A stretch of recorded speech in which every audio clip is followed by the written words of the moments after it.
Although the ungrateful son put his mother out onto the street, he had no idea who would discover her. Our culture still does not plan for children, according to a research. This suggests that the office of maternity or paternity is a makeshift one, and that giving up is frequently preferable. However, what if the opposite occurs? What would happen if the mother discovers that her love is greater than all suffering and tragedy, that her heart grows tender and compassionate, and a new kind of love is created, a love that no one else can comprehend save the love she has for the son she conceives within her womb? We hold this tale in high regard, since the information we will share with you comes firsthand from one of our followers, who wrote to us on many occasions. I beg you to remain so you can understand the important information we will be giving you. Welcome to USA Stories channel. Do not forget to subscribe and activate the bell button to receive all new updates. Now let's go to the story. My name is Maria, it declared. My parents wanted a nice narrative to take root and to give me a holy name. For that reason, I identify as such. Together with my parents, I grew up on a farm. They were responsible for delivering fruits, vegetables, and legumes to every market in this city. I'm familiar with every fruit and vegetable there is, and I also know exactly what a seed needs to become a tree. I had big dreams of learning and exceeding my parents' expectations when I decided to go to the city, but I could not let them go. I couldn't bear to separate with them and their plans for me, which included taking over the entire farm and continuing the family legacy of producing more fruits and vegetables than any other farm. I would often witness my childhood pals who became lifetime friends moving to the city to pursue new opportunities. They yearned for that wonderful chance, which never materialized, not because I didn't want to, but rather because I would always drop what I was doing and head over to meet them after work. Every day, they would gather on our roof to gaze at the abundant harvest and express their immense love for their land and livestock. I made the decision to stop thinking about wanting to go. After realizing that choosing to be happy is a personal choice, I made the choice to be happy. As time went on, I married a kind guy named Juan Carlos, the son of a friend of my father. What a fantastic dude! We liked the field, which is what his parents, mine, and all of us enjoyed. I was so content that I never felt the need to leave my farm for the busy city again. Years went by, and while I was sitting with my twin boys, Mateo and Felipe, I realized how rapidly time goes. Regretfully, when I learned that my parents and husband suffered an accident while en route to the central market to give the entire harvest, the doubt resurfaced, along with the uncertainty of wanting to flee far away and leave everything behind. As they informed me that they had not survived the explosion, my anguish and despair increased. I apologize. There was absolutely no possibility of life when the vehicle plunged off a cliff. I was alone, contemplative, and overwhelmed once more. My want to run, to go out, to want to escape forever revived crazily. However, why ridiculous? Because things had changed since I was a young person. Now that I was a mother, I was responsible for my 2 kids. I don't know how many parents have the same reoccurring ideas that arise and wound the soul. For my sons, my offspring, however, such ideas never really stuck. My spirit ached from my parents' unexpected passing, and every time I thought about it, all of my memories seemed like a sword piercing my mind more deeply. My spouse was a man who, despite the fact that we had nothing, simultaneously had everything. Therefore, his passing broke my heart. Ironically, he stayed and accepted his job. I believed him when he told me about his dreams. What will become of all those travels, all those aspirations I am aware of, me and my kids? While I observed my children, I asked myself this question up until the point where I saw beyond what was appropriate. I thought to myself, I have to get out of this. When I suddenly noticed a large field full with trees. I have 2 angels of flesh and blood here, and angels in heaven. Even so, I made an effort to work even harder so that my kids wouldn't enter paradise before me. I've worked really hard and saved enough money since then. Once I enrolled them both at the city university, my son Felipe told me, "Mom, I want to study in the city and be better, so that one day we may expand our territory." Then it occurred to me that at his age, I had once had the same thinking. I knew then what I wanted to accomplish. I realized that in order for this new generation to accomplish something different, everyone had to make a sacrifice. I thus sent them both to study in the city, the one that was so optimistic for many, using all I had saved up over the years.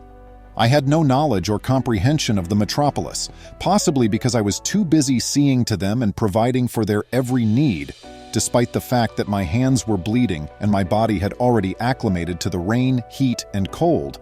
I was unable to alert them to anything. Mateo was an intransigent person who insisted on being correct. Felipe was the most charming person and had confidence in his ability to conquer life. How could I not be aware of their thoughts, emotions, and dreams? I had spent more than 20 years raising and observing them. As time went on, I continued to see my kids in that city. Since I understood that was the reason they battled, to accomplish what I, his parents, his grandparents, or anybody else could not, I had to let them go, let them free. Although Mateo and Felipe had previously moved in together, their paths in the city were distinct. Since they had already become men and had not asked for anything, I had no idea what they required, which made it even worse for me. Then Felipe informed me that he was going to study abroad, in a different city. I was relieved, but my heart also broke again since I realized I wouldn't be seeing my kid. "It will not be long," he remarked. Felipe stated, "I'll be returning in 6 months for a master's degree." I had to sell my farm to support my son Mateo during those difficult and turbulent 6 months after learning that he had been imprisoned for stealing and assaulting someone in order to obtain employment. To set him free once more, I had to pay a hefty price. And I didn't care. Mindlessly, I went to pay my darling son's bail so that he may be set free after finding a buyer with the last few fruits I could manage to gather. He jumped into my arms upon seeing me and exclaimed, "Thank you, it won't happen again." I refrained from telling him that I had sold everything because I could see how depressed he was. I had faith that he would support me and be by my side till I heard, "Come home, thanks for everything." That's what I told myself. I then proceeded to his residence to seek for him. It was filthy, and I got a terrible look from everyone. Mateo walked out and yelled, "Get out of here," when I saw him.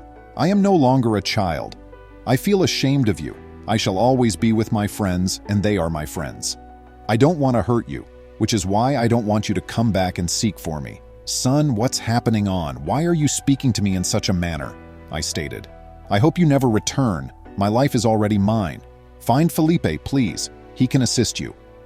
"Why do you talk about your brother like that?" I informed him once again, but he said, "It's because he put his own needs ahead of mine, putting me on the side."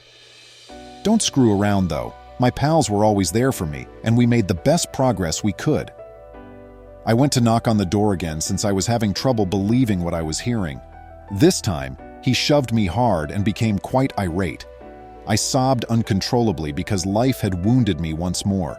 The one I loved the most in the world right now. I'm sitting on the street right now, my bag empty. I had no fruit left to eat, but the folks around here are really peculiar. They act as though they owe me money when they toss cash at my feet. I attempted to return the first penny that was tossed at me, but I was met with a disapproving glare, so I gave up. I was at a loss for what to do as the days went by. Nobody else contacted me. The streets and people made me lost. "What is going on? Why are police officers so numerous?" Maria pondered. She claimed to have heard the yelling voice in the distance and to have recognized it. Felipe, her son, started searching the entire city for her right away. "Mom, how come you're here? I already know what transpired. I went hunting for you to bring you with me when I acquired a property here in the city, after returning from my trip overseas, but I was unable to locate you. I was shocked to learn that you had sold everything. But when I went to meet my brother, we got into a fight, and one of the lads who was with him told me all about it. I'm so sorry, Mother. I don't like you being this way, Mom." "Never mind. I will go away," Mateo would reassure Maria, who had endured a great deal over the years and was scarred by many of the things that had happened to her. Maria moved in with her son Felipe to a large house he had purchased, complete with an enormous patio where she could cultivate her own crops and do what she truly enjoyed. Over time, Felipe, who was by this point married, cared for his mother and his household. Every morning, Doña Maria left the house. We now know that she was wandering in search of her son, Mateo, even though no one knew this at the time. Though she was never able to locate him, she never quit up. After some time went by, they eventually heard a loud knock at the home. When they emerged, a large number of armed guys were taking various items from the home and requesting combinations for boxes. As they stole everything, the robbers urged them to kneel down. All of them, except for Maria, listened. She disobeyed. Mateo. Even though Maria was yelling, she disobeyed. She approached one of the robbers and gave him a hug. Weeping, she gave him a hug. That thief acknowledged the gesture and gave no word in return. Except for Maria and the thief, it was a very uncommon time for all of them.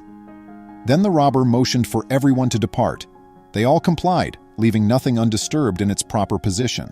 Felipe said Mateo as he got up.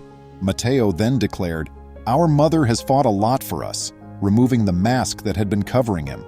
All she did in her life was work to help us succeed after being abandoned.